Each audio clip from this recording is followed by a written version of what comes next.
doing throughout the cooking time is walking around the kitchens, talking to the contestants, and looking at their techniques. And we'll be doing a bit of preliminary judging, seeing how original their menus are, and judging the skills that they're using to create their dishes. Later on, we'll be joined by this evening's special guest, Charles Dowles, who's going to help us decide the most important factor, which is, after all, what's it taste like? So now I think we ought to go and investigate. And let's go to the red kitchen first. Contestants are allowed to bring up to 5 items from home, and amongst the items that Melanie's brought is a mezzaluna. Those who speak Italian know that it means a half moon, and it is indeed shaped like a half moon. Why do you use that? It gets a very, very fine, and you can add, and it doesn't all spread out. And, it's basically mincing. You can see how fine it's getting, and it just keeps your fingers out of the way as well. This is presumably your salsa. Yeah. And a lot of salsas are made in food processors now, which is not no considered to be a good. kosher idea at all. No. No. And it's an incredibly tedious job to do with a knife. And you know, I mean, I'm very impressed anyway. Now, whether it's kosher or not, I ought to point out for people who might not know that salsa is a raw sauce, which is a sort of tomato chili sauce that is usually found in Mexican cooking, Mexican and South American cooking. The capers are fairly unorthodox. Yeah.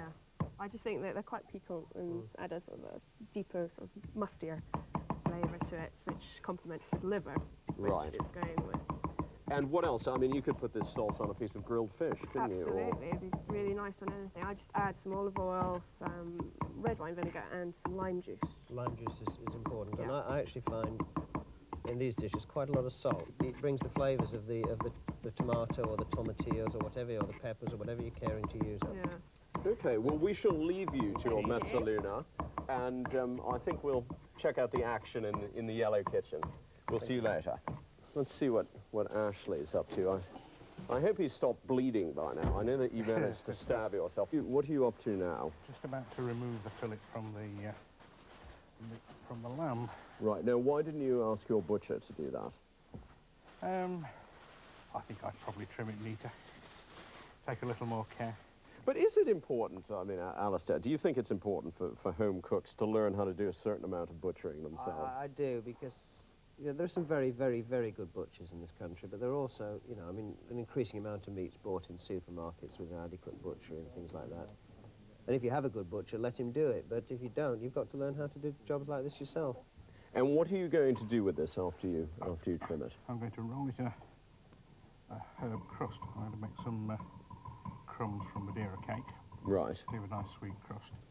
And then add a few herbs, parsley, tarragon, probably a few Provençal herbs. You know, I think tarragon's awfully good with lamb. I know we get used to just doing either rosemary or mint with lamb, but tarragon's jolly nice with it. I used to do rosemary with this, but I think, you know, it's time for a change. Everybody does rosemary, so a bit of tarragon, it's one of my favourites, so we'll use that. Splendid. We'll let you get on with your butchering and watch out for your remaining fingers. Yes, and we'll go and look at the blue kitchen. We'll see you later. Thanks, Ashley. Okay, now I'm interested in what's going on here because it's rice cooking. Now, rice cooking always sounds so simple, but I think that people are always having multiple breakdowns about how to cook rice. So how are you cooking it? It's basmati rice. Yeah. I'm just doing it in water with flavourings. Right. And the flavourings are what give it the What are they? They look very interesting, particularly the round one here. Right, well, there's lumi, the Arabic name for dried limes. I used to play squash once, actually. I remember seeing these things. They smell like lime pickle, the Indian lime pickle, don't they? Yes. Gosh. They're delicious. Okay, so you... New to me. So there's a dried lime, and then what else? And cassia bark, which is sort of poor man's cinnamon, but it's what they use. Right. This is rather roughish Smells stuff. astonishingly And good, then there's actually. saffron. Yeah, saffron, real filaments, none of that powdered nonsense. No, real stuff. Now, this is the filling for the aubergine, for the imam baildi. That's right. And what is it? It's onions, tomatoes? It's onions and garlic fried off in some olive oil. And then, unfortunately, we can't get those beautiful Mediterranean tomatoes, so I've used the chopped tinned ones, Yeah. Right. which are the best flavour. Yeah. Yes, Oh, fresh cumin Yeah. and fresh coriander, parsley, salt, black pepper. So it's fairly simple, but it's May I have a really- sniff? Have a taste. No, we don't. Oh, We've got to gosh. taste it later. Yes, we've got to save it Do you for later. put the flesh of the aubergine in as well? Or do you just... This is. Oh, well, I'll wait. Well, I I'll was going wait. to say they're there at the moment. And they're just salted and draining, yeah? That's right. Unfortunately, I couldn't get the small ones. Right, we'll we distribute shall more. leave you to stuff your aubergines. Thanks. We'll see you later. Menus are terribly important. In a way, they're the sort of roadmap that gets you from the beginning of a meal to the end of it. And it's also a bit of advertising as well, because when you look at a menu, you think, hey, gosh, that looks like to eat that. So let's look at Melanie's menu. Now, I like the sound of that chicken liver with salsa, because that's a nice, modern, fresh dish. It's something I hadn't actually thought of to combine the two, but it makes sense. Chicken livers are rich, salsas are sharp. Yeah, I must say that main course sounds to me like something that, you know, Carmen Miranda would order from her hat maker. Salmon, coriander, plum and passion fruit. Don't leave out the bananas. Yeah, exactly. Let's look at the banana-coloured kitchen now. I'm a little bit wary of the trout and cheese tartlets, which sound to me very rich, preceding the lamb and a gratin dauphinoise. I think it's... I don't know. In the structure of a menu like this, for sort of, presumably we're talking sort of home consumption, Sunday lunch, I think it's sensible to maybe to have a fish as the starter, given, you know, we don't know who's necessarily people's tastes and things. Yeah. But I love little tartlets, and there's something old-fashioned about them that I like. Yes, well, you don't often get them in restaurants. I don't think we'll talk about your personal habits, but if we could then move on and let's see the what Jennifer's up to. Mussels and creamy curry sauce. I mean, mussels and curry is a very, very good combination. It's virtually the national dish of about half of Belgium. The nut pilaf looks sensational. I love Imam Bayaldi. I think one of the best things about Imam Bayaldi is the name, which, you know, those who speak Arabic knows means, and then the Imam fainted because he was so swooned because he was so overcome with how delicious the dish was. So I hope it lives up to the promise of its name. Now, if you were to look at those three menus and you had to choose one of them and say, gosh, that's what I really, really would love to eat, which one do you think you might go for instinctively? The Arabic stuff, instinctively.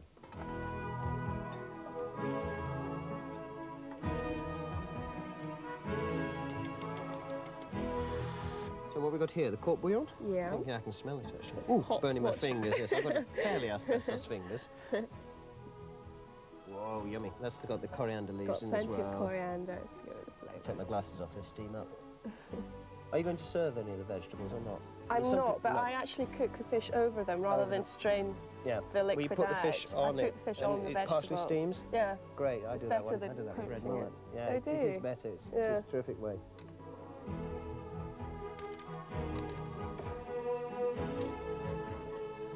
This has got to be the filling for the trout and cheese tartlets it. because there's trout and there's cheese in there. Cottage cheese, yeah? It's cottage cheese, yes.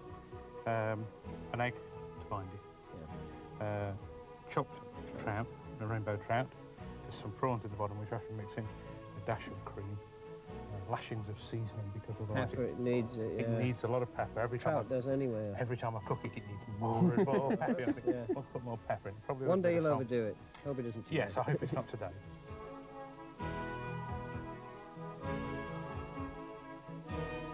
This looks wonderful. Now, it's not the sort of thing you put in little bowls around the drawing room for people to nibble with their gin and tonic, because I think, Jennifer, am I right that this is the topping Yes. to your rice, and it's onions and nuts and sultanas. Looks absolutely fabulous. There's That. pine nuts in there as well, almonds and cashew nuts. I just did the most stupid thing you can ever do in a kitchen, which is to grab a saucepan. I mean, that could have been white hot. It was cold.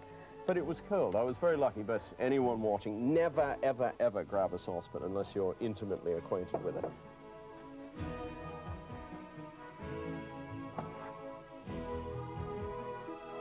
I don't know if you've ever tried vinegar on with strawberries. I have. And That balsamic just vinegar as makes well. them It's wonderful. absolutely, just because these aren't very good, No, it's the wrong time of year, isn't it, really? but it just makes them so sweet. Makes brilliant vinegar, balsamic vinegar. And pepper. Have you ever tried Yeah, that? pepper, that's my Auntie Margaret's That's favourite. the Auntie Margaret. Hello, Auntie Just put Margaret. sugar on strawberries.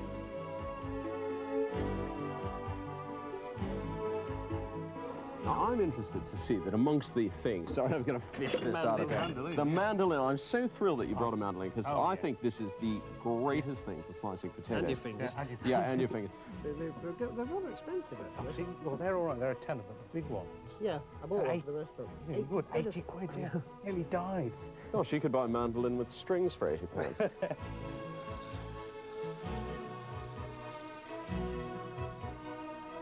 What are you doing now? Are you starting to get your pudding together? I am, yes. I'm just sieving some seeds out of these. You love them or hate them. I'm personally not very keen on them, but I'm With the sieving seeds? them. The seeds. I'm sieving them and then just put a few in for Yeah, interest. yeah. And that's It's the passion juice. fruit. That's right. That's It's really- passion fruit, which does have a wonderful smell. I'm not crazy about the seeds, actually. No, they're think- supposed to be crispy, but I just find them very hard. They're all right if you're a squirrel. Well, the temperature is rising in the kitchen to a fairly healthy gas mark 8, I should think, and it's now time to introduce our special guest, Charles Downs. Charles, for a man who's spent about the last 3 months in outer space, you're looking remarkably terrestrial, because you've been working on Alien, hence the...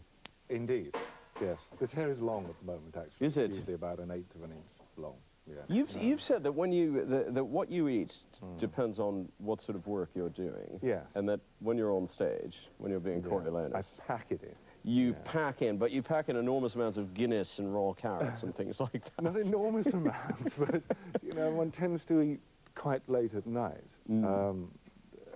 I suppose it's very bad for you, really, but it's the only time I get to eat. And I spent 9 months doing a very physically demanding show. And I would drink at least a couple of pints of Guinness during the show. And the alcohol has absolutely no effect whatsoever because you sweat it out within 10 minutes. But I would eat pasta and salads and raw vegetables. You know, protein and energy is what one tends to eat. While I'm working on a film, I tend to eat lots of light meals. And when you're not working, And while I'm not working, I eat a lot of what I grow. We grow our own vegetables down in Somerset. and are you one of these people who grows his own potatoes and they end up costing £7.50 each? Or are you a successful grower of vegetables? No, we're successful growers of vegetables. The soil is very good, and we grow organically, and it's wonderful. The entire nation is waiting for you to tell us what the elements of your small but perfectly formed repertoire are. What are the 2 dishes that you can execute perfectly? Coq au vin, Right. that started, the basis of my version of coq au vin is Fanny Cradock's. Do you remember Fanny Yeah, Cradock? absolutely. And poor Over old to Johnny. And a very simple dish with prawns and garlic and lemon juice. This looks like something out of Alien. This gigantic, threatening green 10 means that we've reached the so-called a 10-minute moment. Namely, there are just 10 minutes left for the cooking. So I hope that everyone is pretty well advanced.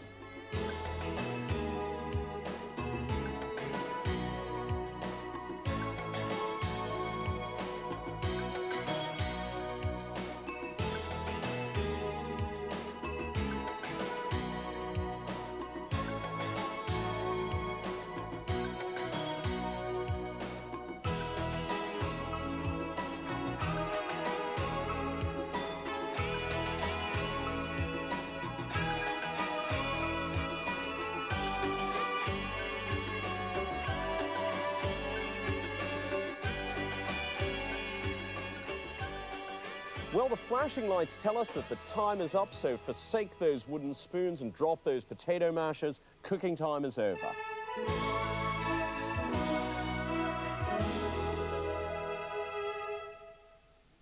In the red kitchen, Melanie Jaffe started with chicken livers with salsa, moved on to salmon with coriander, plum, and passion fruit served with grilled vegetables, and her pudding was white chocolate mousse with shortbread and strawberries.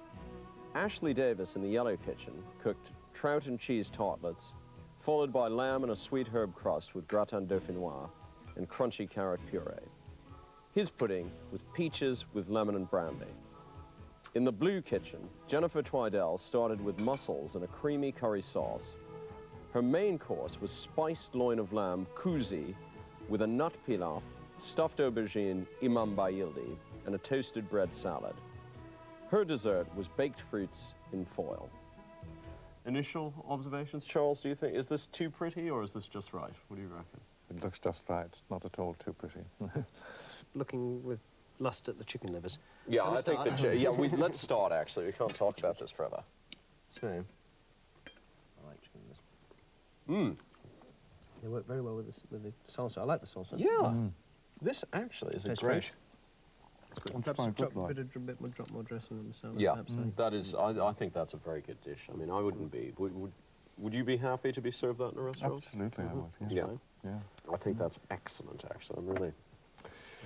Yeah, I might have to come back and finish that later, but we'd better not tarry and get into the salmon. This is the dish that I feel most dubious about, so I think Charles, you'd better start You're first, dubious actually. about it? I think you should dive in first. I didn't know fruit and fish.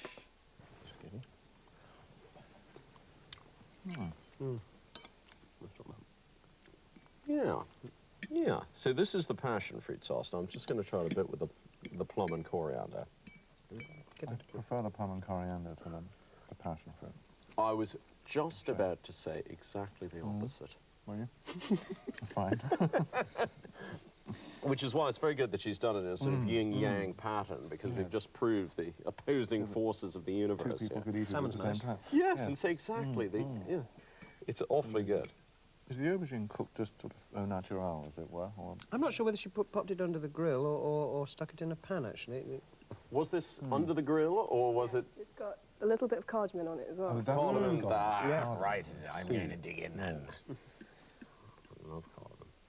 Good, good. Well, I think that works together very well. And great colours, beautiful colours. Yeah. Who's pudding man and Did cheese? damage to that. Yeah. I mean, you can't go too badly wrong with white chocolate mousse, can you? It's nice. Milky bar. Ooh, Sweetbread's good. You a pudding man? No, Diane. I'm a bit of a pudding man. I'm so greedy in the early stages of a meal that I rarely have much room left for them. I think that's Like it. That's excellent. very nice, very.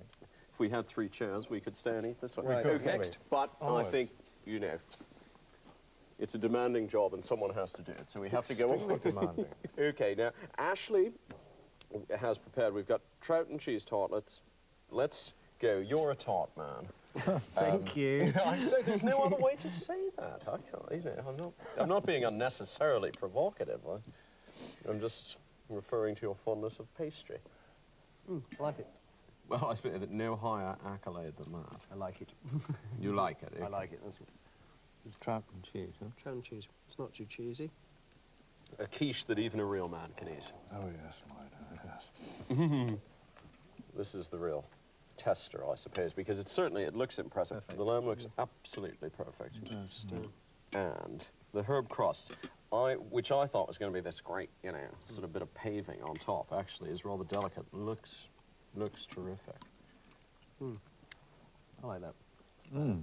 That's nice. Mm. Sauce is quite sweet. I think the sauce is quite sweet. I wouldn't kick that out of bed. Oh, I like all this. Yes, I know. Yes, it's fabulous. It really is good. Yeah.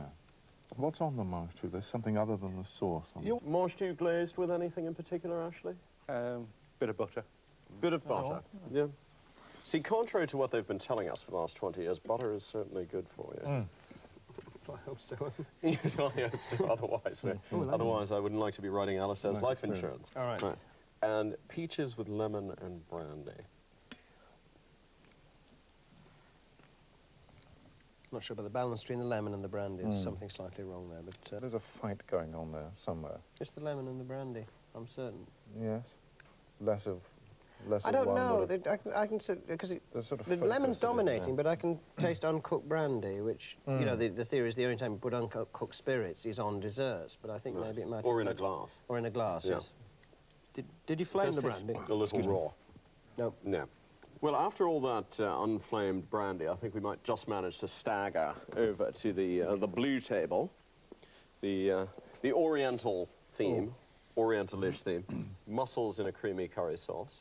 Sort of the Middle East comes to Belgium, and loin of lamb kuzi with a nut pilaf and wonderful imam baildi, and then some baked fruit. But mussels first. I always think one ought to eat mussels with one's hands, so I'm going to. You're going to try. Sorry, Not I'm get it down your going to lapel. apologise to the parents of Britain for setting a bad example, but Like curry sauce. yeah. They're awfully good, though. I like that. I know the fact that they don't look like the bottom of the Queen Elizabeth. You know, I said the. It doesn't necessarily mean that they're not good mussels, because they are delicious, actually. Well, yeah. Okay. Lamb kuzi. I just prefer I'm going it. to try the rice first. I 'cause prefer this it is to what be I've a been little getting. bit messier. Okay, but we'll soon take care of that. The rice is excellent, isn't it? It is indeed. Wonderful. I love those burnt onions. Yeah, they're really, really good, actually. Dropping one on the papillote. I shall avoid the olive. Your olive is one of the few things I dislike. Nice dish. Yeah, that is a very nice dish. I can't believe you don't like olives. I really can't. It's about the only thing that I just can't stand. Did someone drop a jar of olives on your I don't know toe as what a it is. child? I don't know or- what it is. I like the flavour that olives give to a dish, but I can't You don't like eat the things the actual themselves. olive itself. Now, are we going to swoon over Like the famous over Imam. the famous Imam Baildi? I'll do a bit of hacking from this side. There we go. Thank you. I feel we ought to be sitting on the floor of a tent while we're eating this, don't you? I love those. Oh, gosh, that's good. Okay. Now, the baked fruit. This one again. Because being an en papillote dish, when you open it, you get this great oomph of vanilla. Jennifer, that's terrific. Really. I like that a lot. Ooh, she's made some bread. What you You missed that. I've been looking at those with some. Have a bread roll. Have a piece. It's, Okay. And actually, seen- take that bread roll with you because we've now got to retire for our judgely Okay. All right, I'll take it. I'll bread. take it. I thought the chicken livers with salsa was Nice a very dish, good nice dish. dish. Yeah, Yes. I did too. Yeah, the lamb was, as we said, was restaurant food, and it was good restaurant food. Yeah. You really wouldn't mind.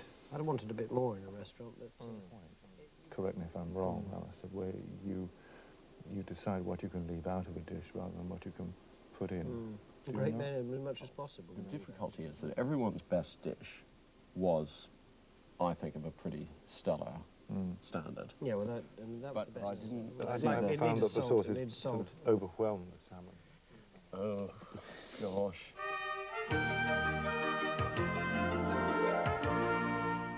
We've deliberated, cogitated, and digested and come to our conclusions. But before we tell you who this week's winner is, I'd like to ask Alistair and Charles to give us some thoughts about actually what was a fantastically high standard of cooking, a cracking way to start the series. That's You were very fond of the white chocolate mousse.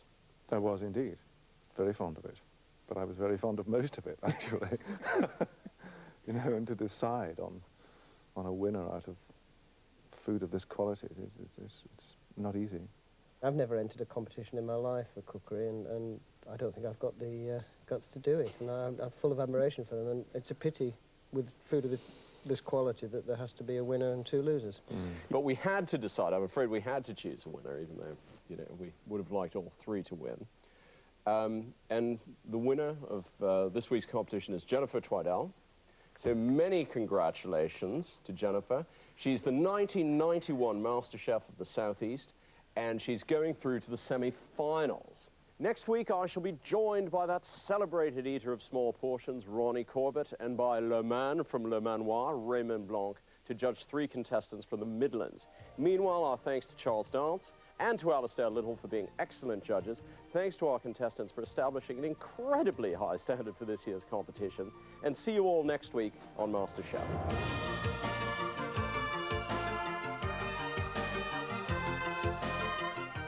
And there's an article on the origins of the MasterChef quest in the May issue of the BBC Good Food magazine, available now.